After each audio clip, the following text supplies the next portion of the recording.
17.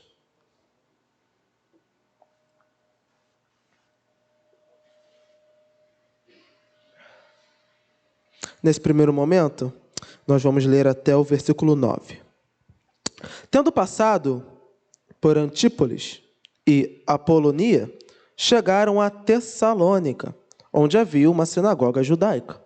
Segundo o costume, Paulo foi à sinagoga e por 3 sábados discutiu com eles com base nas Escrituras, explicando e provando que o Cristo deveria sofrer e ressuscitar dentre os mortos, e dizia: este Jesus que lhes proclamo é o Cristo. Alguns dos judeus foram persuadidos e se uniram a Paulo e Silas, bem como muitos gregos tementes a Deus, e não poucas mulheres de alta posição.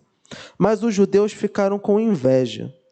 Reuniram alguns homens perversos dentre os desocupados e, com a multidão, iniciaram um tumulto na cidade. Invadiram a casa de Jason, em busca de Paulo e Silas, a fim de trazê-los para o meio da multidão.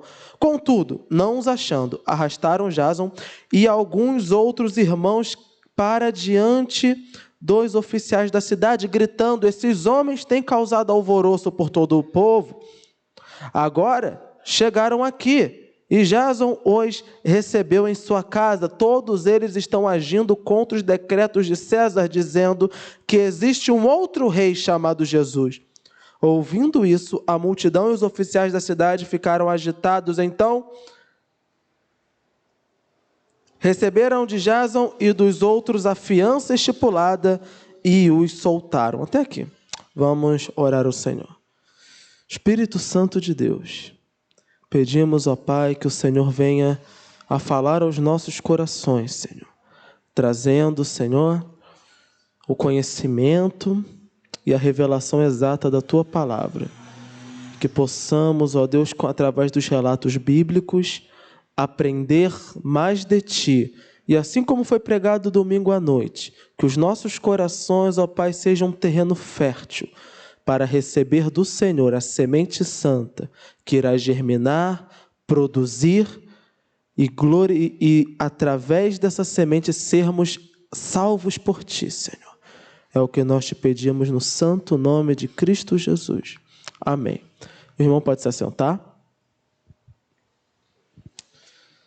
Então, esse relato ele vai se passar alguns dias depois do incidente terrível que aconteceu com Paulo e Silas, quando eles expulsaram o demônio de uma jovem e, por ela ser escrava, e os donos dela receberem dinheiro pelas revelações demoníacas que ela fazia nas vidas das pessoas, eles resolveram entregá-los à justiça e fizeram diversas acusações. Paulo e Silas ficaram a noite toda presos. Deus os livra de forma milagrosa e, por Paulo ser um cidadão romano, ele exige seus direitos e acaba assim sendo solto e tendo suas acusações retiradas. Então, eles vão continuar essa segunda viagem missionária que nós estamos acompanhando nesses capítulos, vendo que agora, nesse momento, não mais Barnabé, mas Silas é o companheiro de Paulo, acompanhado de Timóteo e do próprio Lucas, o escritor, que nós vimos no capítulo passado, que em algum momento acabou convertendo-se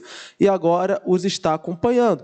Devido a tanta violência que Paulo está sofrendo, é muito bom que Lucas seja médico, pois provavelmente está cuidando das diversas feridas que o servo de Deus está tendo. Então, agora nós chegamos a uma região muito importante para o cristianismo, que é a Tessalônica, para onde vão ser escritas as cartas aos Tessalonicenses, que nós temos na Bíblia Sagrada. Então, para quem foram as cartas aos Tessalonicenses? É esses irmãos aqui, que aos poucos estão sendo evangelizados. Nós vimos que, como de costume, Paulo vai à sinagoga. O que eram as sinagogas? Nós já falamos sobre isso desde lá, quando nós falamos dos evangelhos. Para o judeu, templo somente o templo de Jerusalém, o templo de Salomão, não o templo falso que temos aqui em São Paulo, mas o verdadeiro, lá em Jerusalém. Para o judeu, não pode haver uma réplica de templo ou um lugar de adoração diferente, precisa ser aquele. Porém, como que o judeu que mora em outros países, em outras localidades, vai poder adorar a Deus se não tem um templo? Daí vem as sinagogas, que não é como nós entendemos como igreja. Igreja é o local onde a igreja, que é o povo, se reúne para adorar e buscar ao Senhor. As sinagogas eram como a gente chama às vezes de pontos de pregação. Eram casas ou lugares onde os judeus se reuniam para orar, buscar a Deus e para ler a lei e fazer ali debates e estudos da Bíblia da época, ou seja, do Velho Testamento. Não podia se fazer ali sacrifícios, não haviam ali sacerdotes ou levitas, não. Embora podia haver até alguém da tribo de Levi ali presente, mas não tinha o status de templo a sinagoga. Então, abria-se abertura para que Paulo pudesse pregar naqueles lugares, é o que nós estamos vendo. Paulo, de fato, ele não era um sacerdote. Ele não poderia, por exemplo, pregar dentro do templo como sacerdote. Mas nessas sinagogas que eram abertas a qualquer judeu, para que fosse, claro, reconhecido ali na sua sociedade, para levar uma palavra, trazer, assim Paulo fazia. Então, ele chegando ali, nessas sinagogas, o povo ali presente estava estudando, aprendendo do Velho Testamento, ele aproveitava e falava, olha, sabe essa profecia de Isaías? Sabe isso aqui está escrito em Deuteronômio? Pois é, isso se cumpre nesse Jesus que eu estou pregando para vocês. E ali ele tentava provar para os judeus que o Jesus que foi crucificado era o Messias. E como ele provava isso? Pela própria palavra de Deus. Ele pegava, olha, o Messias, o que as profecias dizem? O Messias tinha que nascer em Belém, Jesus nasceu lá em Belém. O Messias seria um sofredor, nós vemos isso nos Salmos. Olha, esse Jesus aqui foi um sofredor. Então, ele constantemente ia apresentando isso, e nós vemos aqui que muitos se converteram, inclusive pessoas de alta posição. Qual é a importância dessas pessoas de alta posição? Significa que elas são crentes melhores que os outros? De forma alguma. Até porque nós vamos ver lá em Tiago, nós vamos ver nas cartas do próprio Paulo, que a igreja não deve fazer diferença entre ninguém. Principalmente, seja por classe social, seja por cor de pele, etnia, nada. Na igreja somos todos iguais. Para com Deus não há acepção de pessoas. Mas por que o texto deixa claro essas pessoas de alta posição?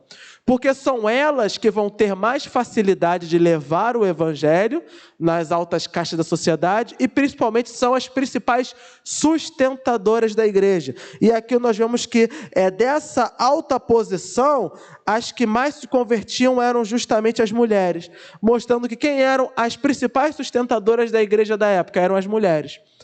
Mostrando que o cristianismo sempre foi sim inclusivo à figura da mulher, tanto que talvez a mulher mais conhecida de toda a história da humanidade é Maria, mãe de Jesus, que em excesso às vezes acaba sendo adorada, mas que não deve de fato, de forma alguma, ser desprezada, porque ela foi uma mulher de fato santa no sentido de separada por Deus.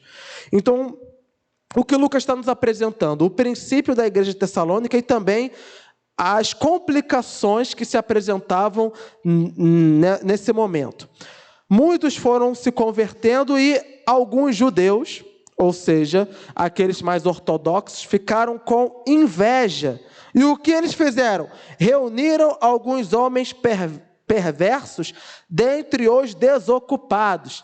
Aqui Lucas está usando um termo muito bonito para não chamar essa raça toda de vadios. Gente que não fazia nada para ninguém, um bando de inúteis, que os judeus começaram ali a instigar, não necessariamente outros judeus, mas gente desocupada que não tinha o que fazer, não estava trabalhando, não estava estudando, não tinha nada para fazer, foram fazer arruaça. Invadiram a casa desse servo de Deus, Jason, que fazia sim hospitalidade a Paulo e Silas, mas naquele momento eles não estavam na casa, e arrastaram eles, tentaram fazer a mesma coisa que fizeram com Paulo no capítulo passado, que ele fosse preso, que ele fosse espancado, mas nesse caso as autoridades deram uma fiança e ali tiveram que pagar fiança para não ser preso. E qual era a acusação? Agora eles foram mais perversos ainda. Os judeus disseram que Paulo estava pregando que Jesus era rei terreno. E nós já vimos lá, mesmo quando Jesus estava diante de Pilatos, que Jesus jamais se considerou um rei terreno, mas ao contrário, dizer, o meu reino não é dessa terra. Ele nunca tentou levantar um reino na terra, um levante, uma revolução armada contra o rei. Mas os judeus fizeram parecer isso. Então falavam, olha, eles estão pregando um rei, que não é César, é esse tal de Jesus. O que eles estão querendo dizer? Estão falando o quê? Esses homens são rebeldes. Eles são o que nós fôssemos trazer para os dias de hoje, eles são uma milícia que estão se formando aqui contra o poder do Estado. Eles são criminosos. Eles estão levantando um novo rei. E isso fez a autoridade pensar, pregando um novo rei, isso era morte na certa. É porque provavelmente as autoridades não levaram muito a sério. Então falaram, paga uma fiança aí, tá bom. Provavelmente devem ter posto no bolso. Porque se a autoridade levasse essa acusação a sério, era para ter matado todo mundo ali. Porque isso é um princípio de guerra. Você falar que outra pessoa é rei, o exército desse outro rei vai lutar contra o rei que está agora. Então, eles tentaram matar os servos de Deus. Eles fizeram uma acusação maligna na intenção de levá-los à morte. Para nós vermos o nível de perseguição. E, infelizmente, perseguição daqueles que deveriam ser povo de Deus. Lucas, quando traz essas narrativas para nós, primeiro, obviamente, ele está mostrando a origem da igreja de Tessalônica, que é muito importante para o cristianismo, mas também está mostrando que essa caminhada de Paulo, Silas, embora ela seja carregada de inúmeras acusações, Paulo já foi acusado de muita coisa, agora está sendo acusado de um rebelde, de um revolucionário. Todas essas acusações são falsas. E Lucas está deixando isso registrado por quê? Para que o leitor saiba que se por um acaso aquele que pegasse o livro na época tivesse ouvido alguma fofoca de Paulo, dizendo que Paulo era um marginal, dizendo que ele estava levantando uma revolução armada, o leitor ia ver, não foi nada disso que me falaram. Me falaram que esses crentes aí estavam dizendo que Jesus era um novo rei, que eles iam tomar o poder. Não era nada disso, eles eram inocentes. Então Lucas vai escrever o seu livro não só como uma biografia de tudo o que estava acontecendo, mas também como um testemunho para limpar a imagem da igreja das falsas acusações que os perseguidores faziam na época. E agora, Paulo vai chegar em um lugar que talvez você já deva ter ouvido falar, que é em Bereia, onde nós vamos conhecer os bereanos, que são um exemplo do que os crentes devem ser. Por quê? Vamos lá para a leitura, versículo 10. Logo que anoiteceu, os irmãos enviaram Paulo e Silas para Bereia. Chegando ali, eles foram à sinagoga judaica. Os bereanos eram mais nobres do que os tessalonicenses, pois receberam a mensagem com grande interesse, examinando todos os dias as Escrituras para ver se tudo era assim mesmo. E creram muito dentre os judeus, bem como dentre os gregos, um bom número de mulheres de elevada posição e não poucos homens. Quando os judeus de Tessalônica ficaram sabendo que Paulo estava pregando a palavra de Deus em Bereia, dirigiram-se também para lá, agitando e alvoroçando as multidões. Imediatamente os irmãos enviaram Paulo para o litoral, mas Silas e Timóteo permaneceram em Bereia. Os homens que foram com Paulo o levaram até Atenas, partindo depois com instruções para que Silas e Timóteo se ajuntassem a ele, tão logo fosse possível. Então, a igreja está vendo que o pessoal está perseguindo Paulo e Silas, já aconteceu quase uma tragédia na casa de Jason. O que eles fazem? Vamos tirar Paulo daqui, vamos levar para Bereia. Mas Paulo, como um bom pregador, onde ele chega, ele tem que levar o evangelho. Não tem jeito. Então, um momento que talvez era para ele ficar escondidinho ali, calado, ele não se contém. Ele vai para a sinagoga e vai pregar Jesus Cristo, vai pregar a palavra de Deus. Só que aqui nós vemos o quê? É um povo mais nobre. Por que um povo mais nobre? Porque é um povo mais rico? Não necessariamente. Lucas está colocando a nobreza como é que nós podemos dizer? Na sede de conhecimento que aquele povo tinha. Por quê? Os tessalônicos ouviram o evangelho e creram. Até aí nada mal. Mas os bereanos, eles têm uma preocupação em saber se aquilo que está sendo apresentado para eles é de fato palavra de Deus ou se é coisa de homem. Como eles vão estudar isso? Eles anotam tudo que Paulo está falando E durante dias e dias e dias e dias, eles foram estudando todo o Velho Testamento para ver de fato se a palavra de Deus batia de acordo com aquilo que o pregador falou. E se os crentes hoje em dia fizessem isso quando ouvissem as pregações, vou dizer uma coisa: muitas igrejas que nós vemos hoje gigantes estariam vazias. Mas os crentes não querem estudar a palavra de Deus. Qualquer coisa que fala para eles, acreditam. Até o que nós estamos falando aqui, deveria-se em casa pegar a gravação, ouvir a gravação, abrir a palavra de Deus, se foi citado algum texto, ver se o texto de fato foi citado corretamente, para saber se eu não estou enganando você, porque eu posso enganar você com objetivos malignos no meu coração, ou talvez movido pelo demônio. E é isso que está sendo feito aí fora. Abre-se em portas, chama de igreja, abre o texto, lê qualquer coisa, fala nada com nada, mas se tiver uma boa desenvoltura, um bom ritmo na voz, aleluia, glória a Deus, aleluia, que mensagem maravilhosa, o que você aprendeu? Nada, mas como foi bom aquela palavra que foi me dada. Não foi palavra porque não foi de Deus. Tagarelice, como nós vamos ver mais para frente. Tagarelice. Falou, e por fim não falou nada. Os bereanos tinham essa preocupação. O que esse homem está falando? Ele está falando bonito. Está falando com fervor. Mas o que ele está falando bate com aquilo que nós cremos, bate com a palavra de Deus. Eles são mais nobres que os tessalônicos. Por quê? Porque eles pegam tudo o que foi falado. E ficam dias, não é de uma hora para outra não. Estudando. E Paulo, como servo de Deus, é aqui que você pega se a pessoa é servo de Deus ou não. Como é que a gente sabe se o profeta é de Deus? A palavra dele bate com aquilo que está nas Escrituras Sagradas. Então ele abriu o texto, ele leu o texto, e tudo o que ele falou batia exatamente com as profecias que estavam no Velho Testamento. Então aqueles homens falam, não tem como não se render a essa palavra, ela vem de Deus. Vejam como a palavra de Deus, para converter o seu coração, ela não precisa, em primeiro momento, te dar uma emoção, arder, fazer você chorar. Não que não possa fazer, às vezes acontece. Mas às vezes só de você ouvir, chegar em casa pensando, o que aquele cara falou? E aquilo fica. Será que esse cara falou é verdade? E você fica a semana refletindo naquilo e pensando naquilo, até que quando você vai ver naturalmente essa palavra vai germinando no teu coração, vai brotando, vai dando fruto. Então a igreja não precisa correr atrás de emoção. E esses bereanos, eles são um bom exemplo para nós. Não foram atrás de emoção. Estão pregando coisa nova, vamos lá. Vamos estudar. Vamos ver realmente se isso bate com a Bíblia.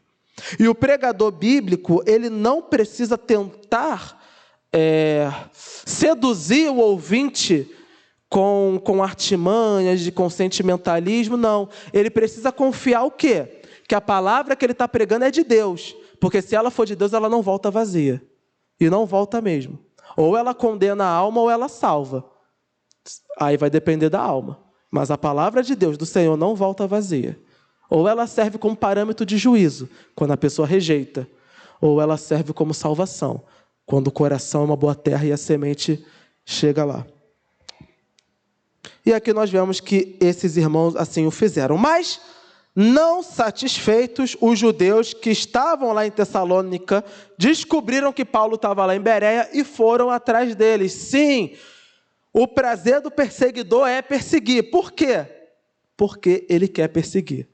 É algo maligno que está no coração dele. Paulo não estava mais na área dos caras, né? Vamos dizer assim. Já estava em outra cidade.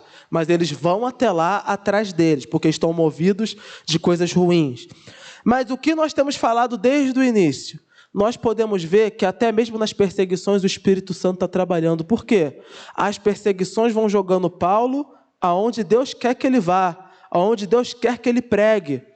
Os problemas e atribulações das nossas vidas, quando estamos vivendo de acordo com a palavra de Deus, eles vão nos levar para onde Deus quer que estejamos. E lá onde estivermos, Deus fará a sua obra. Então Deus muitas das vezes usa sim a batalha, usa a luta, usa a tribulação para guiar as nossas vidas e nos colocar no lugar exato em que Ele quer. Por isso, no momento da angústia, no momento da batalha, da tribulação, o que o servo de Deus tem que fazer? Tem que falar: Senhor, não sei porque estou passando por isso, mas estou à tua disposição. Usa-me nesse local, nessa situação que o Senhor me botou. Revela a tua vontade na minha vida e usa-me onde eu estiver. Muitas das vezes, no momento de batalha e de angústia, nós temos a posição contrária. A gente abre mão daquilo que está fazendo. Se eu estou com um trabalho de evangelismo, vem uma tribulação na minha vida, eu largo. Porque eu tenho que primeiro cuidar disso para depois... Não! Muitas das vezes, Deus manda o problema justamente para que nós venhamos a executar a obra dele. Então não desista da obra de Deus quando vem a tribulação, mas ao contrário, use a tribulação. Por quê? Porque Deus trabalha ali. É o Senhor dos exércitos, Ele opera nas batalhas, opera nas lutas. E vou dizer, Ele gosta delas, porque Ele prova que Ele é Deus e Senhor acima de todas as coisas. É na enfermidade, é na angústia, é no sofrer que Deus vai mostrar o seu poder nas nossas vidas. Se tudo corresse bem, quando Moisés saiu com o povo do Egito, eles não veriam um Deus poderoso que é capaz de abrir o mar. Por que Deus abriu o mar? Porque eles estavam em momento de batalha e de angústia. Deus opera nos momentos de batalha e angústia. Precisamos confiar no Senhor. E Ele tem feito isso. Todos os momentos de angústia que Paulo está sofrendo, Deus continua trabalhando através dele, através da vida dele, e usa o sofrer dele para abençoar outras vidas. Então, fugindo novamente dessa cidade, ele vai chegar em Atenas, uma das maiores cidades do Império Romano, que foi palco dos talvez maiores acontecimentos da época, onde ali residiam os maiores pensadores da época. O polo religioso, o polo filosófico estava lá. E agora o evangelho vai chegar nos pensadores, que são hoje que a gente chama de formadores de opinião. Os influencers da época estão aqui. E o evangelho vai chegar a eles. E chegando o evangelho aqui, nós vamos ver um grande boom do evangelho agora, em todo o Império Romano. E nós vamos ver como o Espírito Santo vai falar através de Paulo, através desses homens. Então vamos lá. Cidade de Atenas. Quem é Atena? Uma das principais deusas dos gregos e também dos romanos. Deusa da sabedoria, da caça, em algumas versões também da fertilidade. Então, era muito cultuada e, de fato, adorada por aqueles que queriam obter conhecimento. E a cidade tem o nome dela em homenagem a ela. Versículo 16. Enquanto esperava por eles, ou seja, esperava por Silas e Timóteo, porque Paulo teve que fugir, Silas e Timóteo ainda continuaram na cidade e os irmãos estavam bolando um esquema para conseguir transportar eles em segurança até lá. Então, enquanto esperava por eles em Atenas, Paulo ficou profundamente, olha como esse homem não para, Paulo ficou profundamente indignado ao ver que a cidade estava cheia de ídolos. Ele via todo tipo de Deus, todos os deuses que a gente vê nos filmes, quando vai falar de mitologia grega, ele estava vendo ali as imagens e os cultos a eles. Versículo 17. Por isso, discutia na sinagoga com judeus e com gregos tementes a Deus, ou em algumas versões simpatizantes do judaísmo, bem como na praça principal todos os dias com aqueles que por ali se encontravam. Ele não parava, onde ele ia, ele tinha que debater e falar de Jesus Cristo. Ele está esperando o pessoal vir. O que a lógica vai dizer? Fica quietinho, deixa a rapaziada chegar, depois vocês veem o que fazem. Mas ele começava a ver aqueles cultos pagãos, começava a ver toda aquela coisa e ele não se contia. O Espírito Santo ardia no coração dele, o servo de Deus tem que pregar o evangelho. E lá ele foi pregar. Versículo 18. Alguns filósofos, epicureus e estócios, começaram a discutir com ele. Alguns perguntavam: o que está tentando dizer esse tagarela? Outros diziam: parece que ele está anunciando deuses estrangeiros, pois Paulo estava pregando as boas novas a respeito de Jesus e da ressurreição. Só uma paradinha aqui. Aqui nós vemos dois grupos, duas escolas filosóficas, os epicureus e os estoicos. Vamos lá, epicureus. eles eram o que a gente pode chamar hoje de ateus. Eles só acreditavam, a tese deles é que só existe o mundo material. Eles não acreditavam em nada que fosse espiritual. Então, eles eram pensadores até que avançados naquela época deles. Por quê? Eles questionavam as adorações às imagens, as adorações a toda aquela religiosidade grega. Então, eles tinham um modo de vida um pouco aberto ao hedonismo. O que é o hedonismo? É a busca do prazer do homem, onde o ser humano busca seu próprio prazer e ele vive para isso e cultua isso. É o que a gente vê no dia de hoje. Vive pelo prazer. E se para obter esse prazer tiver que fazer todo tipo de horror, ele vai fazer. Esses homens tinham basicamente a mesma linha de pensamento e pregavam isso. Eles acreditavam que só havia uma vida. Ou seja, não há vida espiritual, não há Olimpo, não há céu, não há paraíso. Então, vamos viver e curtir a vida. Vamos viver o hoje. E assim eles faziam, viviam pelo prazer. E nós vamos ter um outro grupo aqui também apresentado, que são os estoicos. Eles já são uma vertente um pouco que a gente pode considerar talvez um pouco mais estranha. Eles são fatalistas. Eles acreditavam que o destino de todos já estava selado e que provavelmente era algo muito ruim e perverso. Tudo o que acontece na vida teria um final ruim, até porque o fim da vida do ser humano é a morte. Então eles também viviam nessa busca de um prazer momentâneo, mas com uma visão um pouco diferente. Por quê? Enquanto os outros eram totalmente hedonistas, viviam por seu prazer, esses já tinham uma visão de que, no fim, tudo vai dar errado. Então, vamos imaginar um seguidor desse pensamento que tivesse um filho e, muito alegre, ele contasse para os seus amigos também desse segmento filosófico e dissesse: olha, me nasceu um filho, meu primeiro filho, que alegria! Viria um amigo dele e falaria: bom companheiro, não se alegre muito. Você nem sabe se essa criança vai continuar viva. Você não sabe se ela vai crescer e se voltar contra você. Você não sabe se você vai morrer daqui a poucos dias e nem vai ver o crescimento dela. Contenha-se. Alegre-se nesse dia, beba, mas nos próximos dias, contenha-se. Era sempre assim, um pensamento pessimista de tudo. Tudo sempre vai dar errado. E na prática a gente sabe que no fim a maioria das coisas sempre dá errado mesmo. Mas eles não tinham o quê? Eles não tinham uma visão espiritual de esperança. Embora eles não fossem descrentes da religiosidade, mas por conta dos deuses gregos serem, em sua maioria, muito perversos, eles sempre acreditavam que os deuses trariam coisas horríveis em algum momento para a vida deles. Então, qualquer doença, qualquer coisa já seria motivo de desacreditar em tudo, largar tudo. Então pensa nesses dois grupos discutindo com um homem que está apresentando uma boa nova, que fala de algo espiritual e de algo eterno. E bom, para convencer grupos tão distintos de que essa palavra que ele está pregando é boa, tem que ter a unção do Espírito Santo e muita sabedoria, coisa que nós já sabemos que Paulo tinha. Então ele já chegou e falou: o que esse tagarela está falando aí? Ou seja, pensaram que já era mais um louco falando muitas coisas como naquela época. Então o que esse cara está falando aí?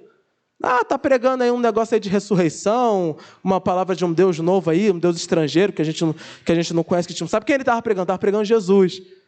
Ele provavelmente estava falando: olha, vocês não acreditam em nada eterno, mas estou apresentando a vocês aqui um Deus que é eterno, e para os outros: olha, vocês não acreditam em nada de bom, em nada que, mas eu estou apresentando aqui a vocês um Jesus que pode dar a você uma vida boa, abundante, eterna, feliz.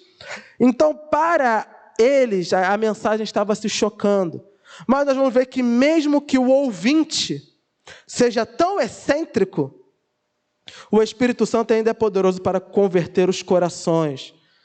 Então não depende muito do ouvinte. Olha aqui, são grupos muito seletos, mas se Deus tem os seus escolhidos ali no meio, eles serão salvos, porque o Senhor Jesus Cristo não perde as suas ovelhas. Ele é o bom pastor, as ovelhas um dia ouvirão a sua voz e virão até ele.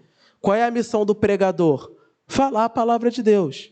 E não julgar quem está ouvindo, mas falar a palavra de Deus. Deixar que a semente encontre. Veja, louvado seja Deus que o diácono Guto pregou isso domingo à noite. Ele ia jogando a semente. O evangelista, representante, ele ia jogando a semente, ele não julgava o solo.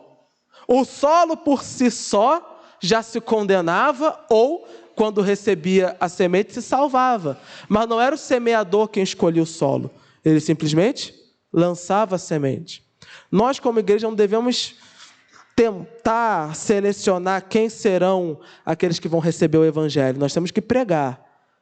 Se a semente vai cair em um terreno rochoso, espinhoso, ou se vai cair em boa terra, aí é com a alma e Deus. A nossa missão é o quê? Pregar a palavra de Deus do jeito que ela é. Pura e simples. Não simples no sentido de ser fácil, mas simples no sentido de ser clara. O evangelho é claro. Crê em Cristo Jesus, será salvo tu e a tua casa. Aquele que invocar o nome do Senhor será salvo. É claro, estamos pregando Jesus Cristo e a sua salvação. Versículo 19. Então levaram a uma reunião no Areópago, onde lhe perguntaram: podemos saber que novo ensino é esse que você está anunciando? Você está nos apresentando algumas ideias estranhas e queremos saber o que elas significam. Todos os atenienses e estrangeiros que ali viviam não se preocupavam com outra coisa senão falar ou ouvir as últimas novidades. Nada também como diferente do que nós vivemos nos dias de hoje. Hoje em dia, não mais no aerópago, mas no celular, a gente está sempre ali preso querendo saber as últimas novidades. Todos. Quase toda a população. Então, aquele lugar ali é o lugar onde o pessoal fica querendo saber. Ah, tem alguém pregando coisa nova. Ih, vamos lá ver que negócio é esse. Ah, tem uma história de um Deus novo. Vamos lá ver que negócio é esse. Todo mundo ali. Os viraus aconteciam ali. Então, Paulo chega ali, a cidade toda vai. Tem um cara aí falando, um Deus novo que está chegando. Ih, vamos lá ouvir o que ele está falando. Vamos ver que negócio é esse. Então, se você pensa que os videozinhos aí que a gente vê nas redes sociais, que às vezes coisa tão idiota que pega e todo mundo vai compartilhando e repetindo, é novo não. Na época fazia na base da fofoca, na base da língua solta mesmo. Mas sempre tinha um doido que chegava falando qualquer idiotice e todo mundo escutava e repetia. E eles estão pensando que Paulo é mais um. É um tagarela aí que está falando uma coisa nova, aí vamos ver o que esse cara tem para falar. Não, significava, versículo 21, todos os atenienses e estrangeiros que ali viviam não se preocupavam com outra coisa, senão falar ou ouvir a última novidade. Outras palavras, novamente, Lucas está sendo muito cortês em dizer que esse povo vivia na vadiagem, tinha pouca coisa para fazer e vivia sempre caçando ali fofoca. Versículo 22. Então Paulo levantou-se na reunião do Areópago e disse: atenienses, olha a sabedoria que Deus vai dar a ele. Vejo que em todos os aspectos vocês são muito religiosos. Pois andando pela cidade, observei cuidadosamente seus objetos de culto e encontrei até um altar com esta inscrição: ao Deus desconhecido. Ora, o que vocês adoram, apesar de não conhecerem, eu lhes anuncio. Então vamos parar um pouquinho. Que Deus desconhecido é esse? É provavelmente o Deus dos judeus. Por quê? A gente viu que tinha sinagogas ali na época. Eles já tinham ouvido falar, os judeus têm um Deus. Mas que Deus é esse? É um Deus que não tem nome. Por quê? Nós chamamos nosso Deus de Deus, o Senhor. Ele tem nomes, mas esses nomes são dos seus feitos. É o Deus, o Senhor dos exércitos. É o Deus Todo-Poderoso. Então, é um Deus que você não tem uma imagem. Não havia como... É a imagem de um homem. Se perguntasse a um judeu, o judeu falava: não, ele não é um homem. Quem viu esse Deus? Não, nós nunca o vimos. Então, é um Deus desconhecido para eles. Mas eles criam que o Deus existia, porque eles eram muito religiosos. Então, eles de algum jeito cultuavam o Deus também. Botavam ele lá junto com os demais deuses. Também nada diferente dos dias de hoje. Nós, principalmente no Brasil, temos uma população muito religiosa, mas que cultua que Deus? Um Deus desconhecido. Eles creem que tem um Criador de todas as coisas, mas se você fala para essas pessoas que esse Deus criador de todas as coisas é um Deus de juízo, fala: não, esse Deus aí é amor. Onde está escrito que Deus é amor? Não, Deus é amor. Ele ouviu falar, é um Deus desconhecido. Eles vão cultuar esse Deus desconhecido. E às vezes cultuam ao lado de outros deuses, ao lado de imagens, ao lado de simbologias, ou de patuais e religiosidades e feitiçarias, vão tentar agradar esse Deus sem conhecê-lo, mas porque sabem, há um Deus, mas não o conhecem. E aí é que nós vemos a debilidade da igreja nos dias de hoje. A igreja não consegue ensinar ao mundo quem é Deus, porque não sabe quem Ele é, não estuda quem é Deus, não o conhece, porque não tem uma vida de fato temente ao Senhor em oração, em jejum, em busca, e não o prega. Quando você tem uma igreja que não prega, o Deus sempre vai ser desconhecido. Porque aprouve a Deus levar o evangelho às pessoas através da igreja. E nós vamos ver na própria Bíblia isso. Poderia ter enviado um anjo para pregar o evangelho, mas aprouve a Deus que a própria igreja pregasse o evangelho. É a nossa responsabilidade pregar o evangelho. Então, se o mundo não conhece o evangelho, às vezes também é por culpa da igreja, que não o prega. Ou prega um Deus desconhecido que não está na Bíblia. Um Deus de facilidades, um Deus que deixa tudo, um Deus que libera tudo, um Deus falso que criaram para enriquecer às custas dele. Por isso o mundo não conhece esse Deus. Mas é nossa responsabilidade apresentá-lo ao mundo. E é isso que Paulo vai dizer: ao Deus desconhecido, ora o que vocês adoram, apesar de não conhecerem, eu lhes anuncio. Versículo 24. Agora ele vai falar: vocês não sabem quem é esse Deus desconhecido? Eu vou apresentar a vocês esse Deus. O Deus que fez o mundo e tudo o que nele há é o Senhor dos céus e da terra. Não habita em santuários feitos por mãos humanas. Ele não é servido por mãos de homens, como se necessitasse de algo, porque Ele mesmo dá a todos a vida, o fôlego e as demais coisas. De um só, Ele fez todos os povos para que povoassem toda a terra, tendo determinado os tempos anteriormente estabelecidos, os lugares exatos em que deveriam habitar. Deus fez isso para que os homens o buscassem e talvez, tateando, pudessem encontrá-lo, embora não esteja longe de cada um de nós, pois nele vivemos, nos movemos e existimos. Como disseram alguns dos poetas de vocês, também somos descendência dele. Então, olha que mensagem profunda que ele vai trazer. Esse Deus que vocês não conhecem, ele está dizendo o quê? Na verdade, é o único que verdadeiramente existe. Porque ele vai dizer, para os gregos, cada coisa que foi criada por um Deus específico. E tudo acontecia porque um Deus específico o fazia. Ele vai apresentar um Deus que não só criou todas as coisas sozinho, mas que rege todas as coisas sozinho. Um Deus que não depende dos homens, mas ao contrário, que os homens, ou seja, o ser humano, depende dele para tudo. É ele quem dá o fôlego de vida, é ele quem tira o fôlego de vida. Todos os caminhos foram determinados por ele, ou seja, ele escreveu a história da humanidade, onde cada um habitaria em seu lugar, e através de um só criou todo o mundo, ou seja, estava falando de Adão. O que Paulo está trazendo aqui? Ele está mostrando, olha, esse Deus que é desconhecido a vocês, eu venho anunciar, Ele é o Deus verdadeiro, e tudo o que existe foi criado por meio dele. E tudo o que acontece, acontece por meio dele. E nós, até mesmo aqueles que não creem, estamos, de alguma forma, dentro dos seus planos. E isso é tremendo. Em outras palavras, ele disse para todo mundo ali, tudo isso aqui que vocês adoram não significa droga nenhuma. Tudo isso aí que vocês cultuam, essas imagens, esses símbolos, ele vai pegar mais pesado daqui a pouco. Mas ele está dizendo, tudo isso aí, todo esse modo de vida de vocês, todas as crenças de vocês, todas as filosofias de vocês, joguem no lixo. E foquem nesse Deus que vocês acham desconhecidos. É Ele quem é o centro de todas as coisas. O Evangelho é isso. Por que as pessoas não recebem bem o Evangelho? Quem receberia bem? Você receberia bem alguém que chegasse na tua casa só para te criticar? A pessoa chegou, olha, bate na tua porta.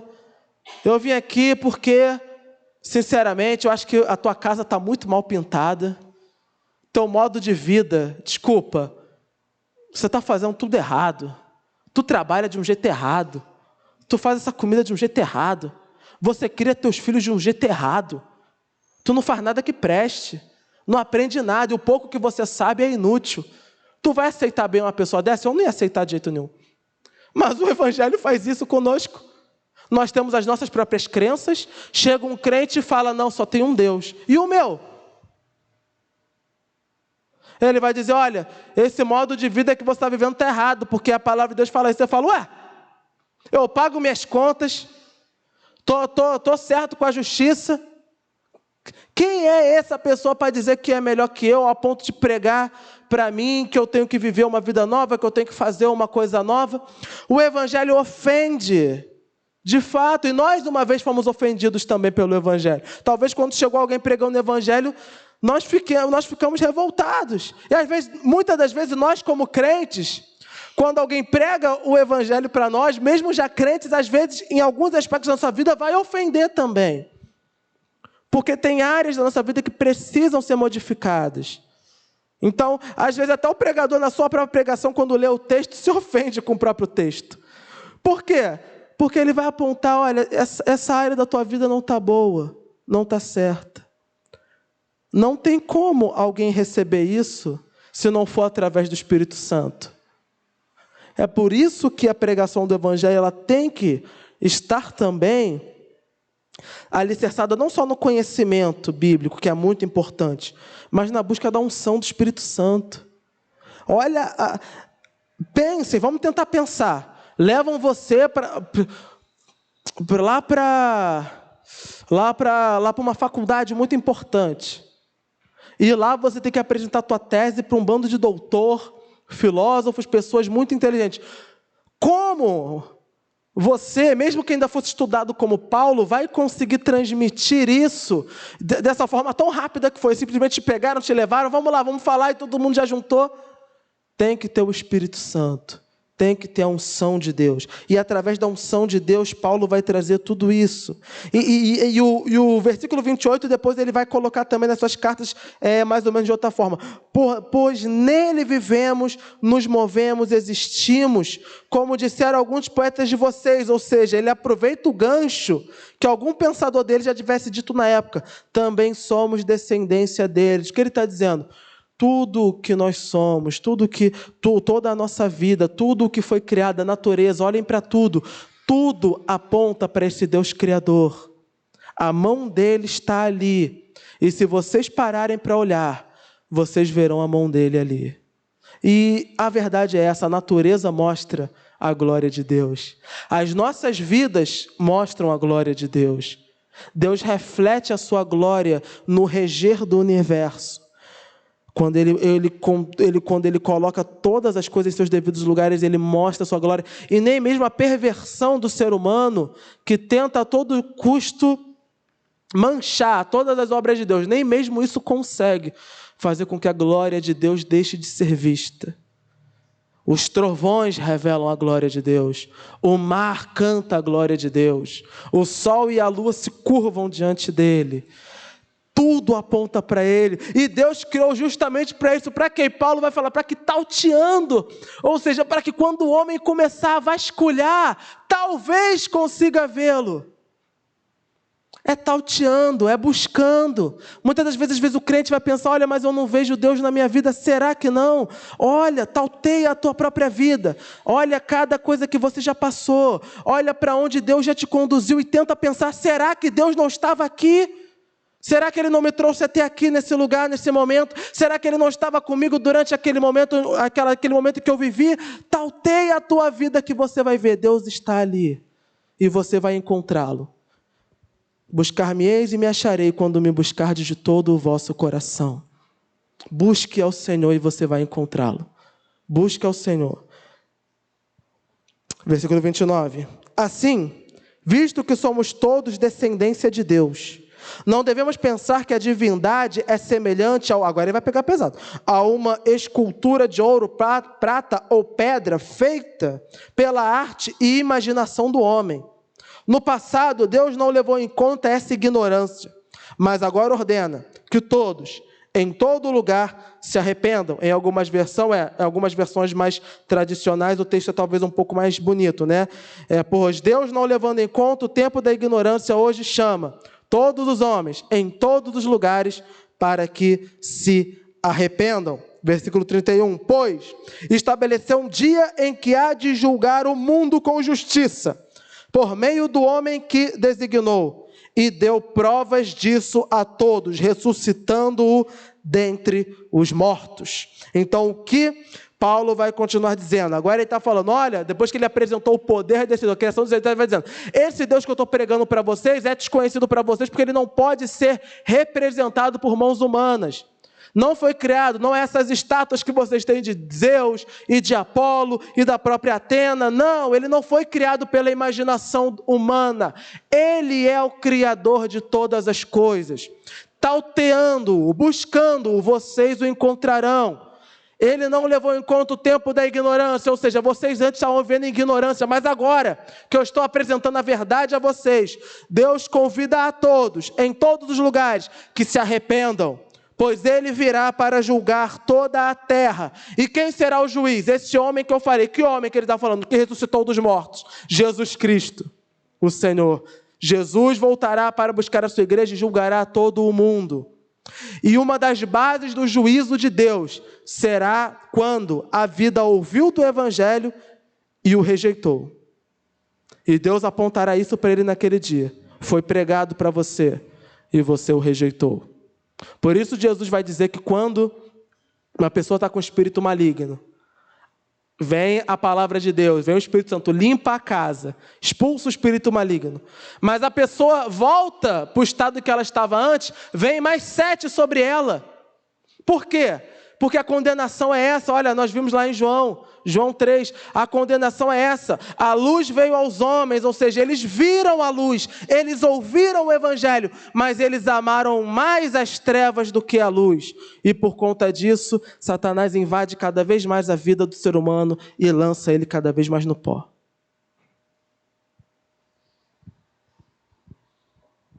Versículo 32. Quando ouviram sobre a ressurreição dos mortos, alguns deles zombaram e outros disseram, a esse respeito nós o ouviremos outra vez. Com isso, Paulo retirou-se do meio deles. Alguns homens juntaram-se a ele e creram. Entre eles estava Dionísio, membro do Areópago, e também uma mulher chamada Damaris, e outros com eles. Paulo pregou tudo isso aqui tão lindo e ouviu o deboche dos caras. O pessoal começou a debochar. Palhaçada, não sei o quê, conversa fiada. Muitas das vezes, o evangelho nem sempre será bem recebido na primeira pregação, ou talvez em nenhuma. Haverá deboche dentro do lar, haverá deboche na escola, faculdade, onde aqui era uma área de ensino, haverá deboche no trabalho. Mas por que nós pregamos? Nós pregamos por causa disso aqui. Alguns disseram, não foram todos, mas alguns disseram, a esse respeito nós ouviremos outra vez. Em alguns, a semente encontrou um terreno fértil. É para isso que nós pregamos. Não talvez para converter a todos, mas se alguns, ou um, se converter, louvado seja o nome do Senhor. Louvado seja o nome do Senhor. A festa no céu. Essa é a missão da igreja. Alguns homens juntaram-se a ele e creram. Entre eles estava Dionísio, que vai ser depois muito citado e durante a história da igreja é um homem muito reconhecido. Também uma mulher chamada Damaris e outros com eles. A palavra de Deus quebra todas as barreiras. E o que nós temos visto durante toda essa nossa jornada em Atos? A palavra de Deus é para todos. Antes nós vimos que havia restrição entre judeu e o não judeu. Ela foi quebrada. Depois, nós vamos ver na história da igreja que vai começar a haver alguma distinção entre aqueles que têm mais e os que têm menos. Mas aos poucos ela vai ser quebrada também. Agora nós temos nas visões filosóficas. Pessoas que têm outros tipos de pensamento. Pessoas mais estudadas que o pregador. Pessoas que têm um outro modo de vida que o pregador. mas aos poucos o Espírito Santo vai quebrando também isso. O Evangelho é para todos, sem exceção. Todo aquele que é chamado segundo a vontade de Deus. O Evangelho é para mim e para você. Todos nós precisamos do Evangelho. E ele deve ser pregado a todos. Esses homens, reconhecendo o Evangelho, eles dão uma legalidade a esse pensamento sobre Jesus. Por quê? Deixou de ser tagarelice, como eles estavam falando, e eles viram que é uma fé baseada em argumentos sólidos. E isso é o cristianismo. Hoje, por conta da loucura dos próprios crentes, as pessoas olham e pensam, isso aí é tudo maluquice o que eles falam. Não tem embasamento nenhum. Mas nós temos sim embasamento. E nós podemos aproveitar e usufruir de todos esses embasamentos para apresentar o nosso Deus desconhecido a esse mundo, mas conhecido para nós através de Jesus Cristo, nosso Salvador. Então, como igreja de Cristo Jesus, devemos o fazer não só na pregação pública, mas às vezes dentro de casa nós temos pessoas que olham para o nosso Deus e ainda o enxergam como um Deus desconhecido. Alguém que ele só ouve falar, até acredita que existe, mas não o conhece. É nossa responsabilidade fazê-los conhecer, apresentá-lo. Esse é o Deus a quem eu sirvo. E se você tautear bem, olhar na sua vida, olhar para a natureza, olhar para tudo o que acontece, olha o que está acontecendo hoje no dia a dia, vamos lá em Gênesis, vamos lá em Apocalipse, vamos ver se tudo que foi falado lá atrás e tudo que foi apresentado que aconteceria não bate certinho. Deixa eu mostrar para você que esse Deus desconhecido é o Deus criador de todas as coisas. E sabem como Deus se faz conhecido? Muitas das vezes? Através da angústia. É na angústia que Deus se revela e se apresenta. Jó ouvia falar de Deus, mas na angústia ele o conheceu. É na batalha, na angústia, no sofrer, que Deus se revela ao seu povo. É na escravidão no Egito. É quando os amalequitas estão invadindo. É quando os filisteus dominaram. É quando tem um gigante afrontando a todos. São nesses momentos que Deus mostra a sua glória. Então não desprezemos os momentos difíceis, mas aproveitemos eles para levar o Evangelho a toda criatura. Vamos orar, vamos falar com o nosso Senhor. Deus querido e amado, Espírito Santo de Deus, quantas vezes, ó Pai, nós cultuamos a um Deus desconhecido, Senhor. Na nossa ignorância, nós não sabíamos quem Tu era. E nós tínhamos tantas visões deturpadas, ó Deus, da Tua pessoa. Nós deturpamos o Teu amor, deturpamos o Teu juízo. Muitas das vezes inclinados a outros deuses, que não necessariamente são entidades, mas às vezes é a busca do prazer, às vezes são as filosofias humanas, os pensamentos terrenos. Revela-te a nós, Senhor Jesus. Se revela a nós para que nós possamos Te conhecer mais. Se revela a nós, ó Deus. Mostra quem Tu és nas nossas vidas, Senhor. Revela a Tua glória na angústia que estamos passando. Revela a Tua glória, ó Deus, no nosso trabalho, no nosso estudo. Revela a Tua glória nos nossos dia a dia. Revela a Tua glória, ó Deus, a Tua mão de poder, regendo, Senhor, o universo. Revela-te a nós, Senhor. Coloca nos nossos corações sede de Te buscar, Senhor. Como aqueles bereanos, ó Deus, que possamos abrir as Escrituras, ó Deus, e caçar, para tentar conhecer quem é esse Jesus a quem nós cultuamos, Senhor. E quem sabe, tauteando, não encontremos a resposta, ó Deus. Revela-te a nós, Senhor Jesus. Revela-te a nós, Senhor. Revela a Tua vontade para as nossas vidas. Revela o Teu querer. Revela-te a ponto de nós podermos apresentar o Senhor para aqueles que estão ao nosso redor, Senhor. Que eu possa te apresentar aqueles que estão na minha casa, que eu possa te apresentar aqueles que estão ao meu redor, Senhor. Que eles possam ver, ó Deus, que esse Deus desconhecido a esse mundo é o Deus criador de todas as coisas, e hoje chama todos, sem exceção, para que se arrependam e confessem Cristo Jesus como Senhor e Salvador.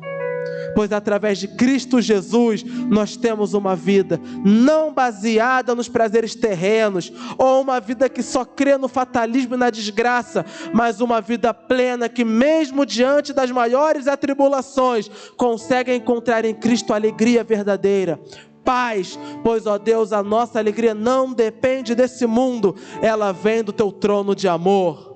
E da mesma forma como o Senhor ressuscitou dos mortos um dia, nos ressuscitará também, para que vivamos eternamente ao teu lado, Senhor. Obrigado pela tua palavra. Obrigado, ó Deus, porque a cada estudo nós conhecemos um pouco mais de ti, Senhor. E o Senhor, que para nós era um Deus tão desconhecido, hoje nós chamamos de Pai. Obrigado, Senhor. Obrigado, Pai. Nós te louvamos, engrandecemos, no nome santo de Cristo Jesus. Amém. Glórias a Deus.